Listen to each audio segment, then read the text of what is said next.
Cara, você tem um subtítulo, né, quando se fala em PH, que é uma coisa que eu fugi a vida inteira, que é crítico, né? Sempre que eu vou dar entrevista para alguém no release, ele coloca crítico musical, eu sempre falo, olha só, tira crítico, eu não sei teoria musical, não sei tocar nenhum instrumento, não tem como.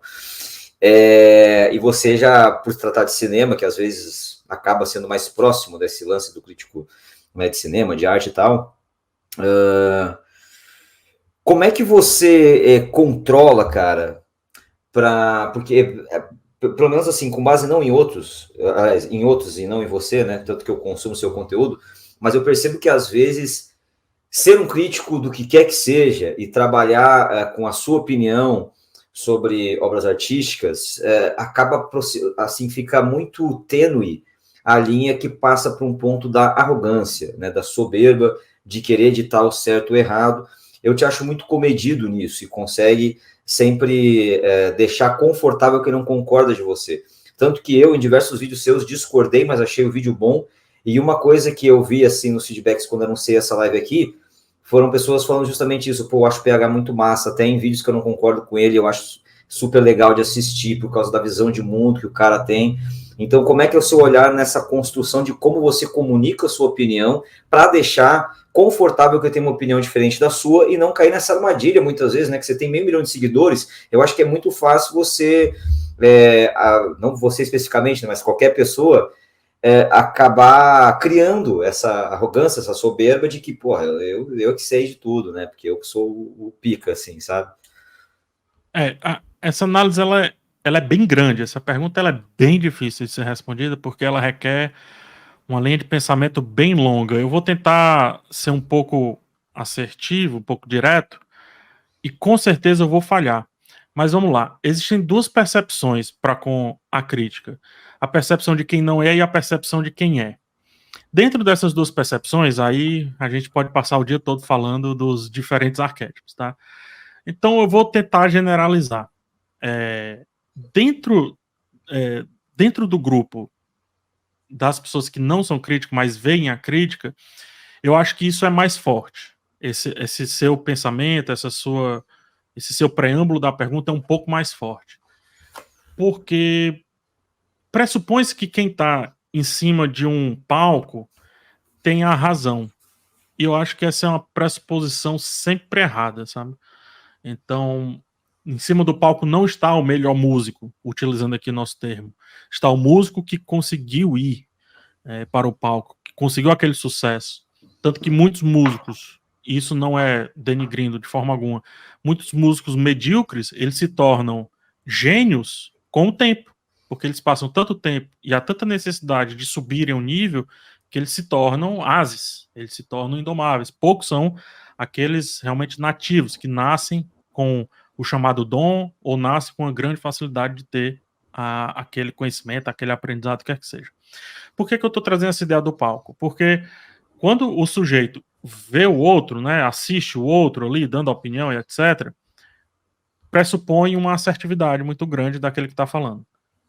Coisa que eu discordo. Coisa que eu discordo sobre vários aspectos. Eu discordo com relação à arte, eu discordo com relação aos palcos que aparecem na vida, aos espetáculos que a vida nos mostra, etc. Por que eu discordo? Porque se eu concordar que tudo que lá está é pétreo, isto é escrito em pedra, é perfeito, eu não vou servir enquanto crítico. Eu não vou servir para nada. Porque aquilo ali vai ser o começo, meio e o fim. Então, entendendo que lá não está o começo, meio e o fim, aí a arrogância, eu acredito que ela desce um pouquinho o nível. Então, essa é a discussão que está do lado de fora. Agora, a visão, a perspectiva de dentro da crítica em si, ela é muito variada, porque o ego é um bicho muito perigoso, sabe? Então, quem não controla o seu ego é controlado por. E aí cai nessa opinião, né, nessa criação, dessa percepção de que a crítica ela se faz arrogante, se faz soberba, porque aparentemente tenta ditar ali uma regra, ou pelo menos definir a não regra, né, o jeito errado de se fazer. E é daí que surge fora do mundo da crítica, né, ou seja, dos espectadores, aquela frase batida, então vai lá e faz melhor, né, que é uma frase essencialmente errada. É uma outra pressuposição errada por essência, porque eu estou fazendo melhor a crítica, Sim. enquanto o sujeito que lá está sendo analisado está fazendo o melhor, a arte, né? São um encontro de dois melhores, o meu melhor versus o melhor do sujeito que está lá sendo analisado. Se o melhor dele é ruim e o meu melhor é ruim, são outros 500, né? Mas eu estou aqui na proposta de fazer o melhor no que me cabe fazer. Porque se todo mundo for artista, a arte não serve mais de nada, nem para o crítico, tampouco para o público, né? Se todo mundo for crítico, não tem arte. Se todo mundo for público, não tem nada, né? Tem só o cotidiano, tem só o dia a dia. Mas voltando, e aí eu vou começar a fechar. Dentro da crítica, voltando para essa esfera. Quando o ser humano não controla o ego, sei lá, cara, terapia, conversando, não sei, olhando para si, tendo a coragem de olhar para si, tendo a coragem de discordar de si, sabe? Tendo a coragem de voltar atrás, tendo a coragem de, sei lá, de aperfeiçoar pensamentos, aí realmente cai nessa caixinha que você falou muito bem. Porém, hoje eu não tenho nenhum medo dessa caixinha. Nenhum medo. 0,000. Primeiro porque sei que, independente se eu tentar ou não ser arrogante, o, o sobrenome, digamos assim, traz essa pecha, as pessoas vão colocar ali, vão te forçar a entrar ali. Mas se eu acredito que eu estou fazendo um trabalho coerente, não tem por que ter medo da arrogância, não tem por que ter medo da soberba de maneira alguma. E se o ego está controlado, por mais que de vez em quando ele dê uma degringolada, é super normal, também não tem por que ter medo de se sentir arrogante, né? Isto é, de não ser arrogante. Mas enfim, agora para realmente convergir e fechar. O grande problema da crítica e do crítico é quando ele não consegue, não chegou à iluminação de que a arte é essencialmente inútil.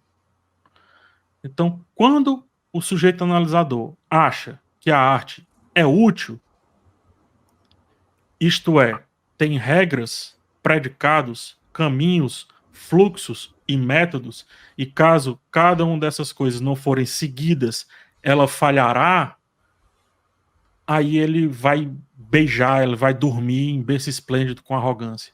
Porque ele vai tentar encaixar a arte em coisas que nenhuma arte é feita. Nenhuma arte é feita para se encaixar. A arte plena ela é inútil, pois ela nasceu para nada. Quem dá valor àquilo é quem sente. Ou seja, uma música, ela não tem que existir. Uma música, no exato momento que ela passa a existir, ela só começa a ser realmente útil quando alguém para ouvir e chora. Quando alguém para ouvir e tem raiva. Quando alguém para ouvir e tem vontade de ir para o meio da rua fazer uma revolução. É aí que nasce a utilidade da arte. Aí o público pode até confundir esse lance aí. Mas a crítica não tem a permissão de confundir isso. E confunde-se muito hoje. E aí cai nessa caixinha da arrogância muito facilmente. Porque se você pressupõe que a arte tem uma utilidade inata, você falhou. Você falhou com a essência da arte, que é ser plenamente e totalmente incompreensível, portanto, necessitando de você para ser compreensível à sua maneira.